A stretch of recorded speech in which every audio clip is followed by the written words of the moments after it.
Hello and welcome to day 4 of the 5-day nervous system reset. And today we're going to be looking at emotional regulation. Before we start, just a quick overview of what we went through on day 3. So we focused on using your breath to calm the nervous system down. And the technique that I explained was 7-11 breathing, because it's a really powerful way to give messages of safety to your nervous system. It's like a hack. The system is given information that then soothes it and stops it going into stress and panic and anxiety. And if you haven't looked at that video yet, I suggest you go back and have a look at it. If you did practice it, let me know how you get on. Any questions? I've had a couple of comments in the group already just about it. What I would say is short, regular practice is the best thing to do. So it's like money in the bank. You're taking stress out of the nervous system each time you do it, and you're rehearsing it. So if you do need it, if you feel your stress levels rising, you can do it without really having to think about it. The other thing we looked at is fresh air and the benefits of being out in nature, working your lungs to get the oxygen all around your body, and you're using up any stress hormones through exercise, but make sure it's something that you enjoy and it's not a chore to you, because that will add to the stress if you're already stressed. And then the final thing was meditating by focusing on the breath. So there's various different ways, but the one I suggested was you breathe in through the nose and you're feeling the breath as it enters your nostrils. And then again, when you breathe out, you're really focusing on that point on the nostrils as the breath leaves the body. Okay, so let's move on to emotional regulation. So what is it? It's the ability to manage our emotions and behaviours. And we aren't born really with emotional regulation, the skill of it. It's really up to our caregivers and society to help model this for us. And often we are born in families that haven't learned the skill themselves, so they just can't pass it on to us. So, you know, it's a skill that we sometimes have to learn and improve as we go through life. It involves becoming aware of the emotion, like what emotion am I in? Understanding what that means. Not the story the mind's trying to tell you, but what does that mean? What's the sign that it's trying to alert you to? And then working out different tools and techniques to begin with help you get comfortable with emotions, and eventually, as you progress, to realise that the emotions aren't really affecting who you really are. That's further down the line. So once we learn and manage the skill of emotional regulation, it helps us to be less reactive. We can be responsive instead of reacting. So it doesn't make us a doormat. We can still set boundaries and say no, but in a much healthier way. It reduces stress levels. Each time we get involved in an emotional reaction and the mind escalates it, it has a real consequence on the levels of stress in our body and on our nervous system. And in that zoomed out, more responsive mode, we are able to make healthier choices for ourselves in life. So it's really, really helpful. Okay. So I love this quote from one of my mentors, Sid Banks, and he said, if the only thing people learned was not to be afraid of their experience, that alone would change the world. So what Sid's pointed to in one aspect here is that if we really understood where our experience of life is coming from, i.e. the inside out, not the outside in, and we understood about emotions being a beautiful guidance system, not something we're at the mercy of, or something that we need to suppress, or even worse, something we need to project out into the world onto others, then that alone would change the world. If we are all able to manage our emotions, our emotional regulation, there'd be much less violence and all of those things that happen in the world because people just can't handle their own emotional inner world. Okay, So, just minimise that. I've taken, there's lots of different emotional guidance scales that you can find on the internet. I've taken this one from Abraham Hicks, which is a fairly nice one. And if you look at the map of it, you'll see that there's a hierarchy of emotions with the lower emotions. And again, we're not talking good, bad, we're just talking where we are on the scale. So fear, grief, desperation, despair, powerlessness, insecurity, guilt, unworthiness at the bottom. And we all know what these type of emotions feel like in the system. And then as it comes up in, anger and discouragement, blame, worry, doubt, and then into the higher realms, into contentment, hopefulness, optimism, enthusiasm, passion, and the top there, joy, appreciation, empowerment, freedom, and love. And so just to let you know, I've hinted at it already, but emotions are natural. Okay, so it's not wrong that you're at a certain level of the scale, and we're not clinging to being at the top all of the time. It's a part of the human experience that will fluctuate, and that's absolutely normal. We want to be able to be flexible and being able to move around the scale, so we're not stuck at a certain level. So it becomes chronic. That's when problems really start. So the first step is to really bring awareness of where you are on the scale. Bringing awareness to your day-to-day emotions. How am I feeling? What would I name this? So already we're bringing the rational mind on. We're getting present. We're giving it a name, and that takes us slightly out of the emotion, gives us a little bit of space. The next point is really key. When we are, especially in the lower ranks of this emotional scale, when we start to feel these emotions, the mind panics, the programmed mind panics, and it wants to tell a story. What's this about? It's because of this, it's because of them, it's because of the past, it's because...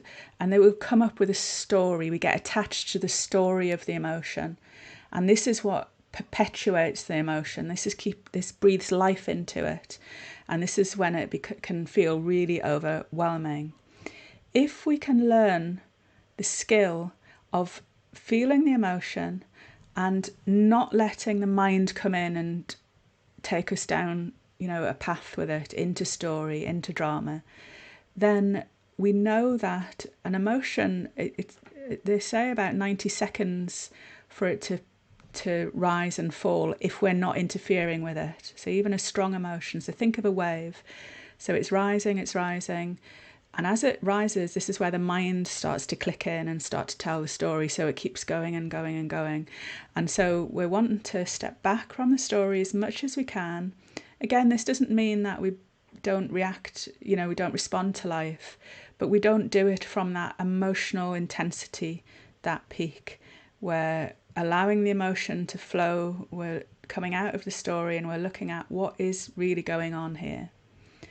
So know that the emotions will peak and trough like a wave, and you are built to deal with any emotion that appears in your system.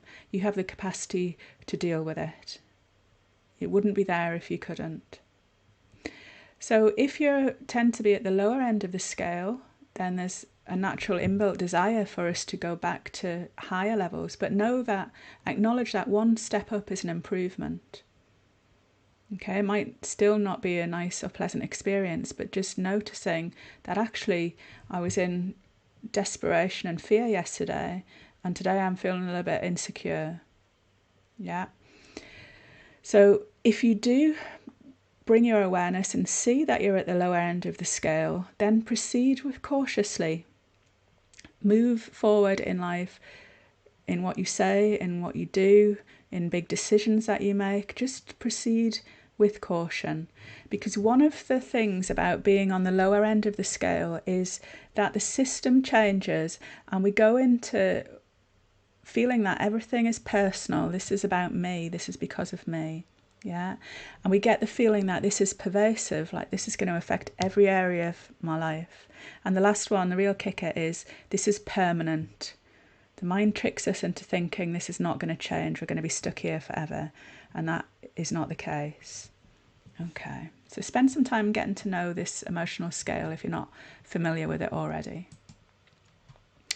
So let me just talk to you about the rumble strips.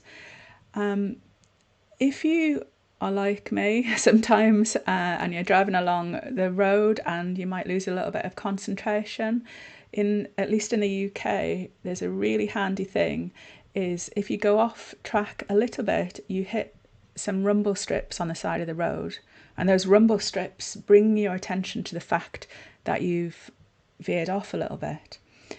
So the rumble strips, mostly people understand how they work, and they're really, really useful because if you have lost concentration and you are starting to veer off, they alert you, and so you don't go off the side of the road. Okay. If we didn't know about rumble strips, it would be quite shocking when we first hit them, and we wouldn't readjust, because this is the thing, when we know about rumble strips, we hit them, it brings us back to the moment, and we know what to do. We slow down, we readjust, and we go on our way being more cautious. Yeah. But just imagine if you had no concept of rumble strips and you hit the rumble strips and you don't readjust, and so all of a sudden, oh my gosh, what's wrong with this car? What's wrong with the road? What's wrong with me as a driver? Okay, so you're in the rumble strip experience being terrified of what on earth is going on. Okay, but for most of us, that doesn't happen. It's a quick shock. It's oh, okay, and we readjust. Now, what I want to say is our emotions are our rumble strips.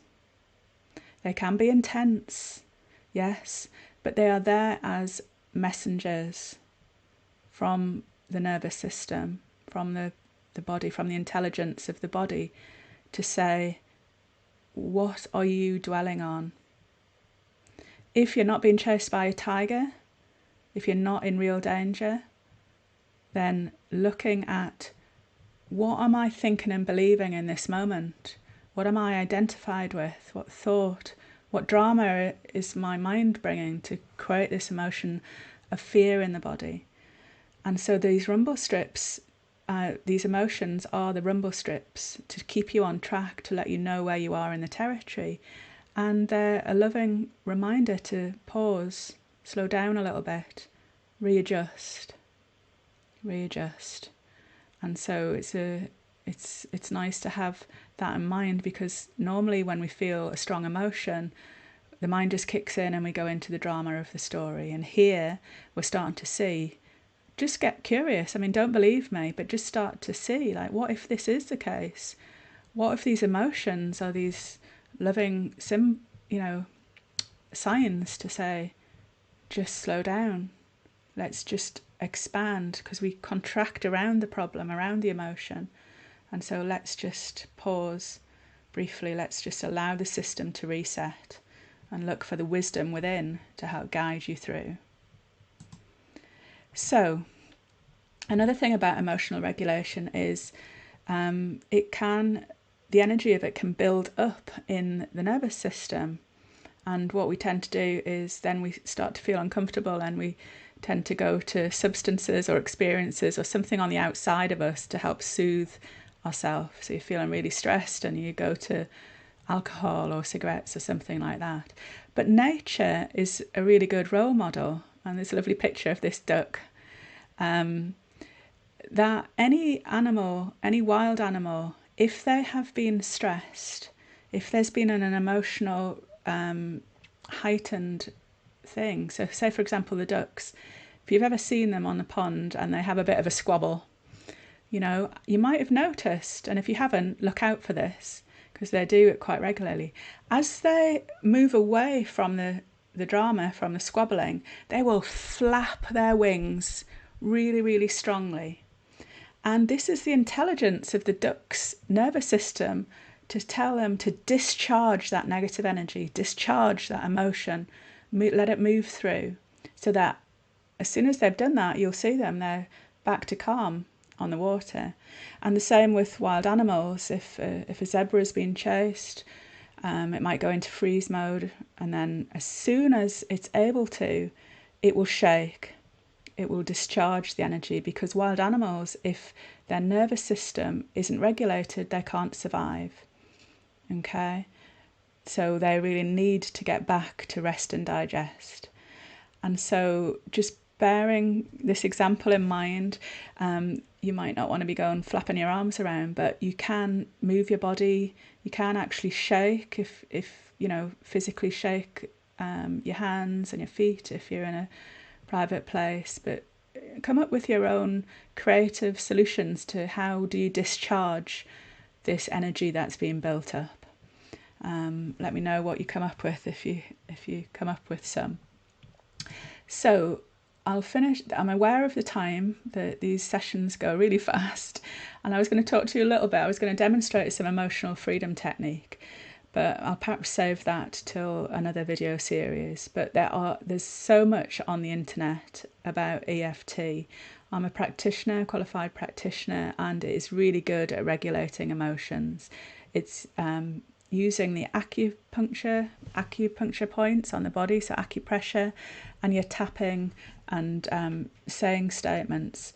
So if you go to YouTube, you might want to search tapping or emotional freedom technique, EFT for stress, or EFT tapping to calm the nervous system, and see what comes up. There's loads of videos out there, so try some and have a see what you think. And I'll perhaps in the next couple of weeks I'll do a short video series on helping you use EFT to reset the nervous system. Okay, nice to see you, and see you tomorrow for the final day. Bye.